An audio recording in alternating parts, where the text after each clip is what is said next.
சிம்ம ராசியில் பிறந்தவங்களுக்கு முதல்ல அவனுடைய குணம் அப்படின்னா சிம்ம ராசி அடையாளப்படுத்தும் குணம் என்னவா இருக்கும் சார்?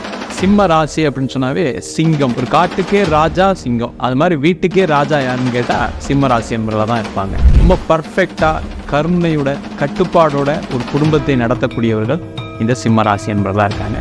இந்த சிம்ம ராசியில் பிறந்தவங்களுக்கு மேரேஜ் லைஃப் அப்படிங்கிறது எப்படி அமையும் சார்? அப்போ ஃபேமிலியை கண்ட்ரோல் பண்ணும்போது என்ன ஆகுன்னா, வரக்கூடிய மனைவியும் அதே மாதிரி குணாதிசயம் கொண்டவங்களாக இருக்கும்போது என்னன்னா, பிஸ்னஸ் அமைப்பு அப்படிங்கிறது எப்படி கிடைக்கும் சார்? நீங்கள் வெறும் ஒரு விஷயத்தை ஹேண்டில் மட்டும் பண்ணால் பார்த்தாது, அதை எக்ஸிக்யூட் பண்ணணும். எக்ஸிக்யூட் பண்ணி அதுக்கப்புறம் வரக்கூடிய பண வரவுகள் அதை எப்படி கையாளுறது எல்லாமே தெரியணும் பிஸ்னஸ் பண்ணுறவங்களுக்கு. ஒரு வேலைக்கு போகக்கூடிய சிம்மராசினியர்களுக்கு சிம்ம ராசிக்காரங்க வேலைக்கு போயிட்டாங்கன்னா அவங்க ரொம்ப ஹாப்பியாக இருப்பாங்க.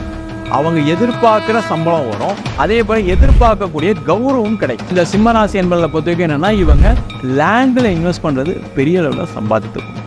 அந்த லேண்டு இடம் வாங்கிறது, வீடு வாங்கிறது ரொம்ப ரொம்ப சிறப்பு. என்னன்னா,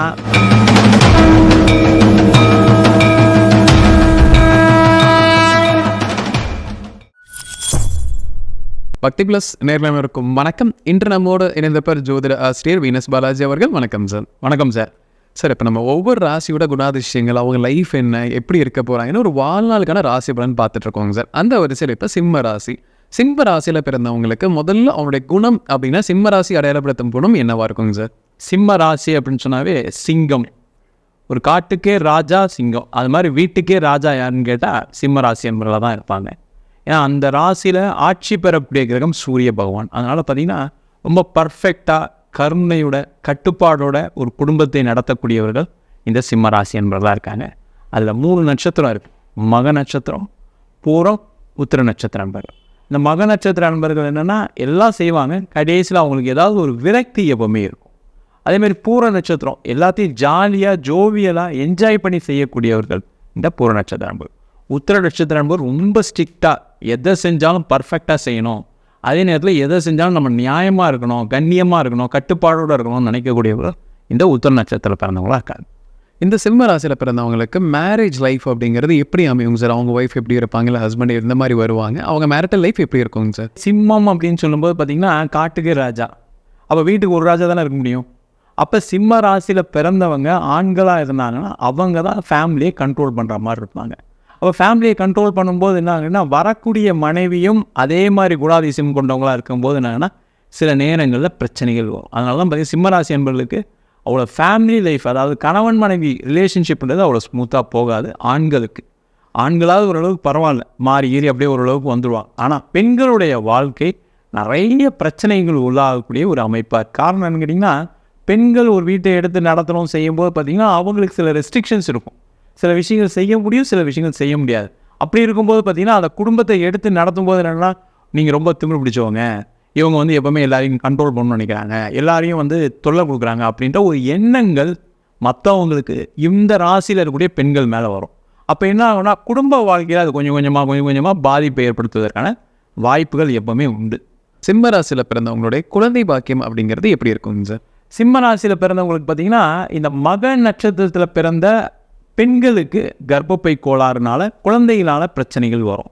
அதே போல் மற்ற நட்சத்திரம், அதாவது பூரம், உத்திரம், அவங்களுக்கு ஒரு பெரிய பாதிப்பு வராது.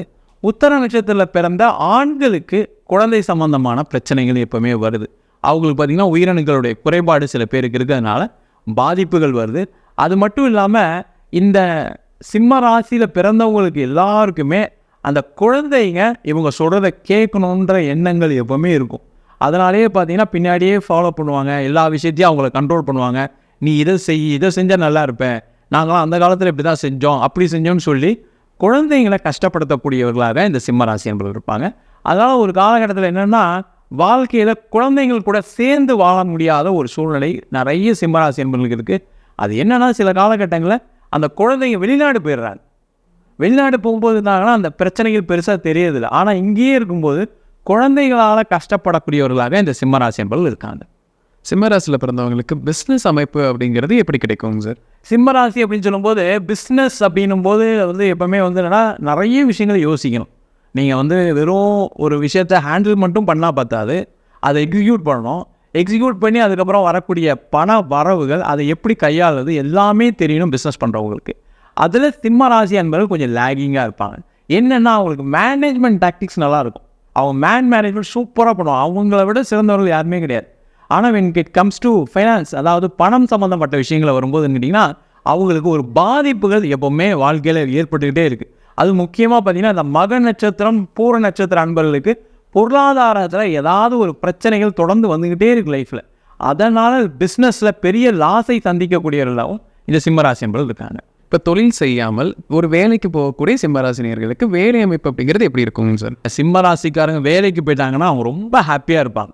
அவங்க எதிர்பார்க்குற சம்பளம் வரும், அதே போல் எதிர்பார்க்கக்கூடிய கௌரவம் கிடைக்கும்.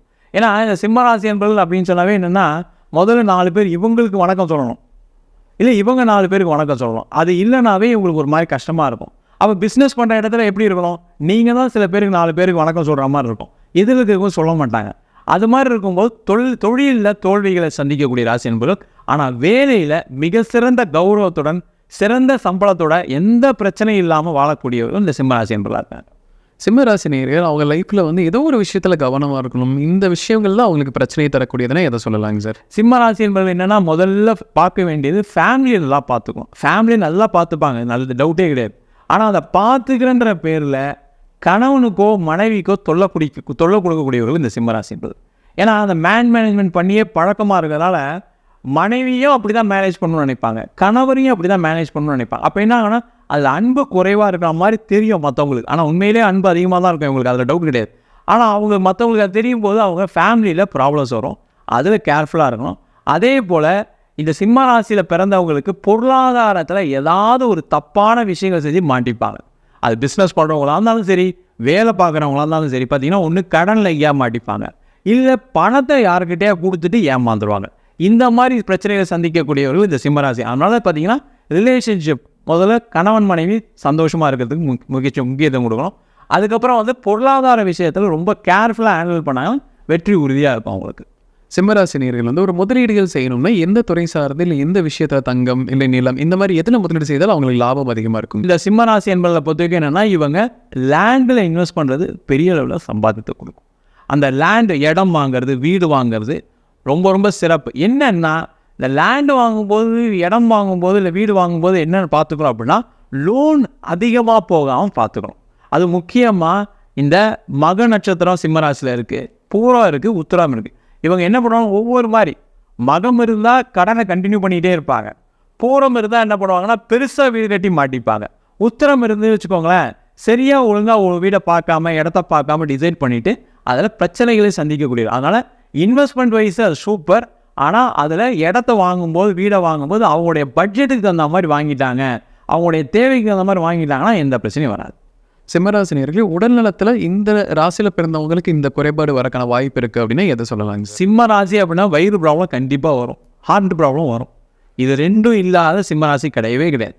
வயிறு அல்சர் ஃபார்மேஷன், வயிறில் கடமுடான்னு சவுண்டு வர்றது, அதே மாதிரி பார்த்திங்கன்னா கேஸ்ட்ரிக் ட்ரபிள் வர்றது, அதே போல் அல்சர் வர்றது, இது எல்லாமே சிம்மராசிக்கு வரும். அது மட்டும் இல்லாமல் இவங்களுக்கு ஹார்ட் சம்மந்தமான ப்ராப்ளங்கள் வரும். ஒரு பிபினால் ஒரு பிளாக்கு, ஒரு ஆப்ரேஷன், ஒரு ஆன்ஜியோ, ஒரு பைபாஸோ ஏதோ பண்ணுற மாதிரி ஒரு சூழ்நிலைகள் எப்போவுமே இந்த சிம்மராசி என்பதுக்கு வந்துட்டு இருக்கு. சிம்மராசினியர்களுக்கு எதிரி ராசிகள் அப்படின்னா எந்த ராசி சொல்லலாங்க சார்? சிம்ம ராசியை பொறுத்த வரைக்கும் எதிரி ராசி வந்து மகர ராசியும் மீன ராசி என்பவர்களும். இந்த 2 ராசி என்பவர்கள் கூட பழகும்போது ஜாக்கிரதையாக பழகணும். இந்த 2 ராசி என்பவர்களால் தான் வாழ்க்கையில் நிறைய ஏமாற்றங்களையும் அவமானங்களையும் சந்திக்கக்கூடியவர்களாக சிம்மராசி என்பவர்கள் இருப்பாங்க. சிம்மராசினியர்களுக்கு லக்கி நம்பர், லக்கி கலர் இந்த மாதிரி விஷயங்கள்லாம் எதாவது இருக்குங்க சார்? சிம்மராசிக்கு வந்து முதல்ல நிறம் பார்ப்போம். லக்கி கலர் அப்படின்னு சொல்லும்போது பார்த்திங்கன்னா பச்சை கலரை பயன்படுத்தும், சூப்பராக இருக்கும் வாழ்க்கையில். அவங்க எதெல்லாம் பச்சை நிறத்தில் பயன்படுத்துகிறாங்களோ அது எல்லாமே சிறப்பாக இருக்கக்கூடிய ஒரு அமைப்பு. அதே மாதிரி லக்கி நம்பர் அப்படின்னு சொல்லும்போது பார்த்திங்கன்னா எண்கள் அப்படின்னு சொல்லும்போது 5ஆம் எண்ணை பயன்படுத்துவது சிறப்பு. அவங்க எங்கெல்லாம் 5 பயன்படுத்துகிறாங்களோ அவங்களுக்கு வெற்றி இருக்கும். ஜென்ரலாகவே பார்த்திங்கன்னா அவங்களுக்கு 5ஆம் எண் கூடயே வரும். 5வது எண்ணில் முடிகிற மாதிரி நம்பரு, இல்லை கூட்டுத்தொகை 5 வர மாதிரி கார் நம்பரு, வீட்டு நம்பர், தெரு நம்பர், இது எல்லாமே அந்த அமைப்பில் வந்தாங்கன்னா அவங்கெல்லாம் நிஜமாகவே லக்கியஸ்ட் பர்சன் தான். சிம்மராசினியர்களுக்கு ஜெம் ஸ்டோன்ஸ் கொடுக்கலன்னா என்ன கொடுக்கலாங்க சார்? ஜெம் ஸ்டோன்ஸ் வந்து பார்த்திங்கன்னா சிம்ம ராசின்னு நம்ம பார்த்தா கொஞ்சம் நேரத்தில் நிறைய இடத்துல ப்ராப்ளம் வருது. அதனால் ஜென்ரலாக நம்ம சொல்லும்போது பார்த்திங்க அப்படின்னா மரகத பச்சை அணியலாம். ஆனால் அவங்க ஜாதகத்தில் அதெல்லாம் பார்த்துட்டு அணிஞ்சு கொள்வது சிறப்பு. சிம்மராசி நேயர்களுக்கு ஒரு கோயில் வழிபாடு கொடுக்கணும்னா என்ன கொடுக்கலாங்க சார்? சிம்ம ராசிக்கு வேறு எதுவுமே தேவையில்லை. அவங்க போக வேண்டிய ஸ்தலம் திருவண்ணாமலை தான். அருணாச்சலேஸ்வரரை பிரார்த்தனை பண்ணாங்கன்னா சிறப்பு. முக்கியமாக பௌர்ணமி தினங்களில் இல்லை பிரதோஷ வழிபாடு, அது வந்து பார்த்திங்கன்னா அண்ணாமலை கோயிலையும் வழிபாடு பண்ணலாம். இல்லை அவங்களால அவ்வளோ தூரம் போக முடியல, பக்கத்தில் இருக்க சிவாலயத்திலே பௌர்ணமி அன்னைக்கு கிரிவலம் வரா மாதிரி சுற்றி வரலாம். பிரதோஷ வழிபாடு செஞ்சாங்கன்னா வாழ்க்கையில் மிகப்பெரிய உயரத்துக்கு வருவாங்க. சிம்மராசி நேயர்களுக்கு அவங்க வாழ்நாள் எப்படி இருக்கும் அப்படிங்கிறத பார்த்தோம் சார். கண்டிப்பாக நம்ம நேயர்களுக்கு ஒரு பயனுள்ள கருத்துக்கள் அமைந்திருக்கும். மீண்டும் ஒரு பதில் சந்திக்கலாம். ரொம்ப நன்றி. நன்றி, வணக்கம் சார்.